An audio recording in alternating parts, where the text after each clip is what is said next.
around with branches and leaves. Sorry, I cannot follow you up. How can I explain? You tell me. Let's do the. Tomorrow morning, once you land on Earth, I take you by the hand, I take you to the woods, I show you some trees.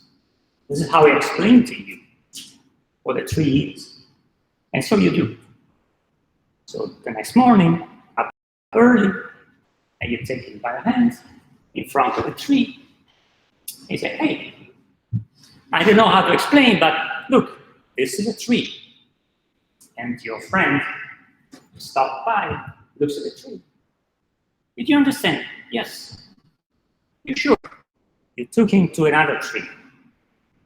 He does the same. Did you understand? Sure.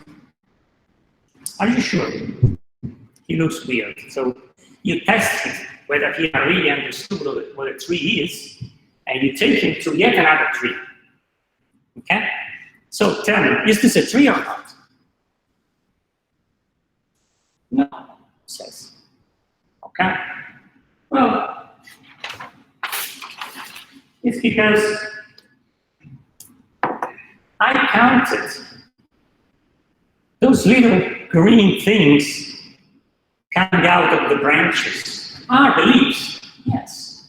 The first tree had 5,294 leaves.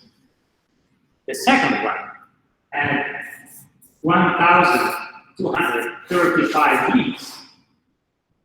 The third one has 4,111 leaves, which is different from both this and this. Therefore, this is not a tree. Now it is clear that your friend has not understood what a tree is. He can count very quickly. But despite that, he didn't really understand the trees. So being able to compute very quickly is not enough to understand such things, right?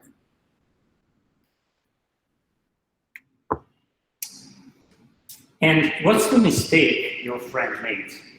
Well, we could say in words that your friend actually sort of focused on irrelevant details of whatever the image of the tree. But the thing is that you didn't tell him. By the way, if you repeat this little experiment to a 3-year-old kid, he will never make this mistake. He doesn't tell you why, but he will never make this mistake. He doesn't know why he's not making this mistake, by the way. So, the basic assumption that is underlying the whole family of trees is that there is some underlying regularity in all possible shapes and sizes and colors and whatever smells of tree. That defines the notion of a tree. And this is what we need to learn to understand. This is what we need to have your friend understand. All right. You see here something.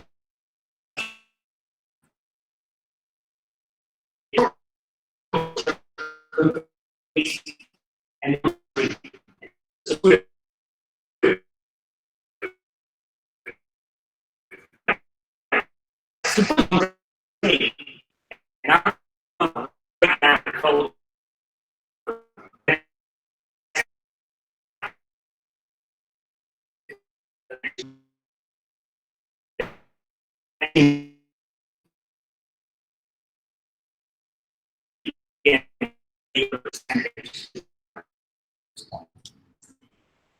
Again, now 1 if the image contains a tree, and 0 if the image is not contained, does not contain it. Do you think this is an easy task? It's not so obvious. Try. Not at all.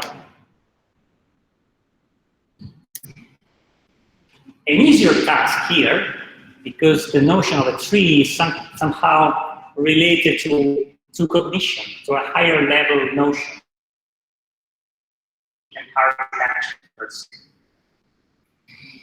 An easier task would be to let a machine learn what a tree is out of and negative examples. Then have the first three. Do I have a pointer? Maybe not. Doesn't matter. I have three images of a tree. They are still trees. These are positive examples, and this is a negative example. That's okay. You're looking for pointer?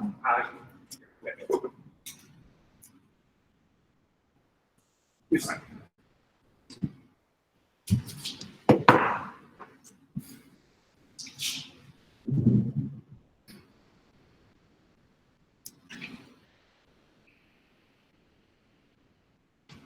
Now, what's a supervised machine learning algorithm doing? It takes an input, these four images, these three are positive examples, this is a negative example. By the way, these images are represented as a pair, X and a Y. Sorry, this is in Italian, but I took it from some. So this is called a training set. X is the description of the image, and Y is just a binary label telling you whether the image is a tree or not. Okay? This is the information that you feed your learning algorithm. So this is the input. Then there is a learning algorithm, which is some tool that processes these images, and the output of the learning algorithm is a predictor, or a model, or a hypothesis, or a function, which in turn takes in input another image and gets in output, yes, the image is a tree, or no, the image is not a tree. Okay? So a learning algorithm takes in input a tree and returns a model, or a function, or a predictor, or a hypothesis. They're all equivalent in some sense. This hypothesis or model actually is very much dependent on the specific training set that the algorithm has seen. Okay? So the training set is somewhere here, just to signify that the model that the algorithm builds actually depends on the specific information that it relies on. And what we want intuitively is that this algorithm, specifically the model that the algorithm has constructed, is able to predict well on unseen patterns. Let's say if this model, once trained, gets to see the image of something else as an input, it should be able to say, no, this is not a true. By the way, what do we mean by it predicts well? It's a long story. You need to have a notion of performance prediction. Sorry, prediction performance. Some that you want to, let's say, minimize. This metric may not be just the number of mistakes that you're making. Yes. It can be something more. We'll get back to it. All right. Other questions? The first very relevant question is exploit prior knowledge, we say, contextual information. I give you an example. It's a stupid example. What do you read here? Here I am.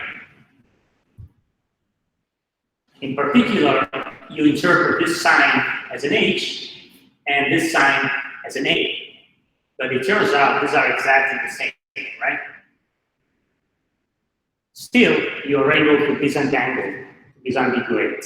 Why? Because you make sense of the sentence, say, there must be something that makes sense to me, is written in a correct English language, etc. This you need to machine know somehow. You need to inject this private knowledge, take for granted that whatever machine is able to make this assumption. This is part of the hard job of the machine learning practitioner. Okay? You need to know, you need to have domain knowledge, and to the extent possible, transfer this knowledge to your output. Then, at the end, it has to do with data and process of data and data. So the process of data is very important before you're feeding your a lot of things you may want to do to validate the machine stuff.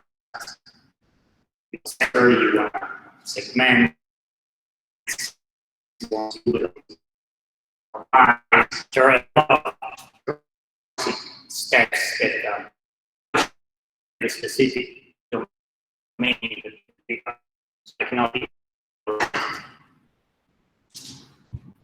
Then, or the concurrently,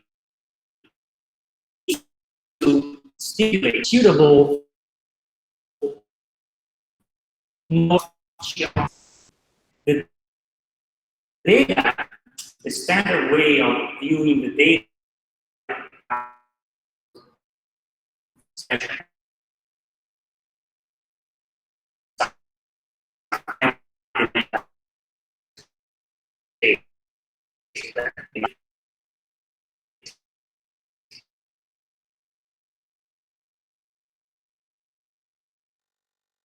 means that there is a noise that you can naturally associate with the vectors. Okay? And this distance is a proxy for semantic similarity. Okay, I see two vectors. I'm measuring something. I see the two vectors in this vector space are close according to some metric.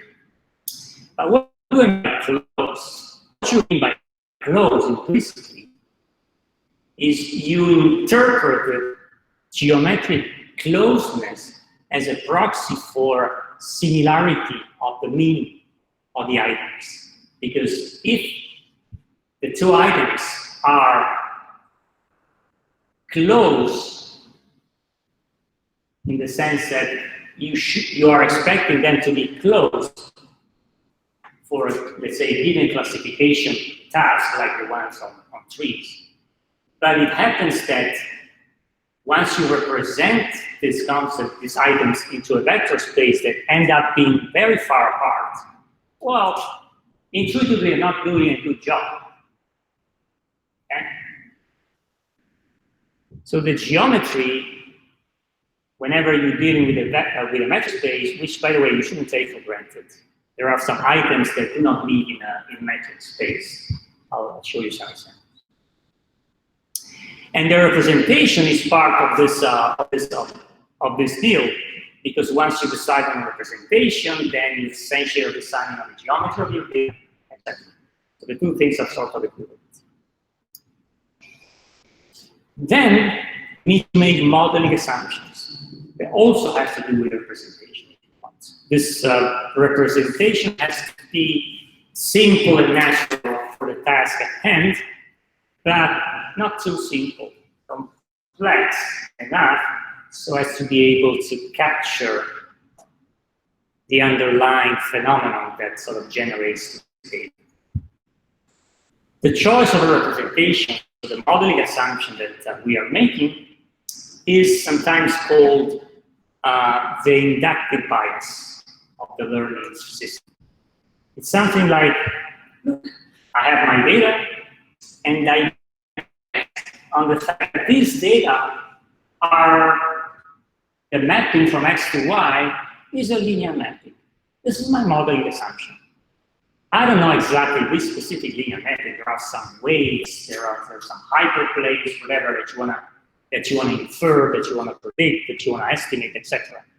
But the fact that it's a linear mapping is a modeling assumption of the reality that's generated those things. Okay. Once you did this, then you have to design downstream your learning algorithm,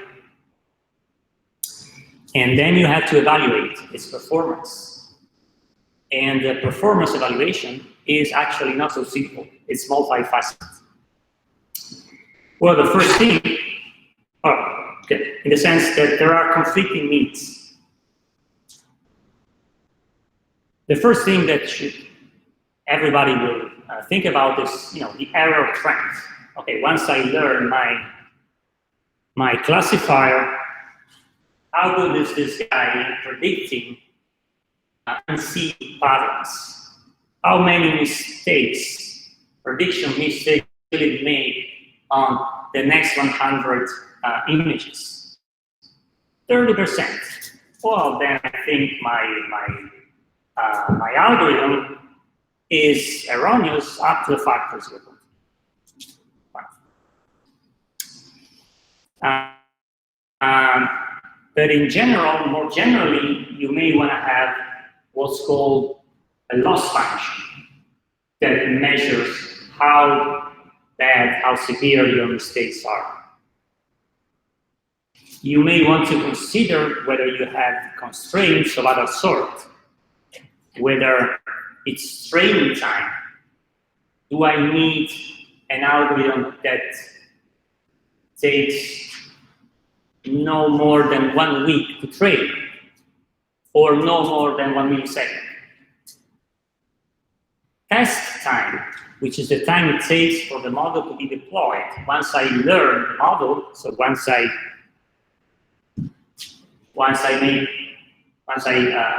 come up with this model, then this guy will get an input image of a house. How long does it take to return yes or no?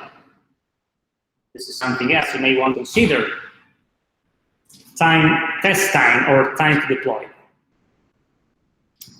Flexibility, and whether the model is easy to use.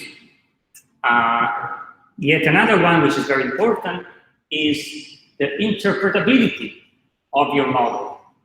And the question is whether you want to not only confine yourself to a black box that outputs yes or no without knowing what's inside, versus the same thing, but you know exactly, you read this off. So it's no longer a black box, it's a transparent box, to the extent that you're able to extract symbolic or higher level knowledge about why the system output 1 versus 0 on that specific image. So in other words, you want to have an interpretable or higher level knowledge that you extract out of your data. This is sometimes called this symbolic versus numeric knowledge extraction problem. Then you may want to consider whether your algorithm is easy to implement in hardware. Nowadays we have GPUs that are running deep learning architectures, etc. Then you may have some other constraints, concerns that usually you don't see unless you deal with data, user data. Fairness, I can tell you what fairness is, just in case you don't know. This is really a detour. Nowadays machine learning algorithms are used, as you know, and they're very pervasive.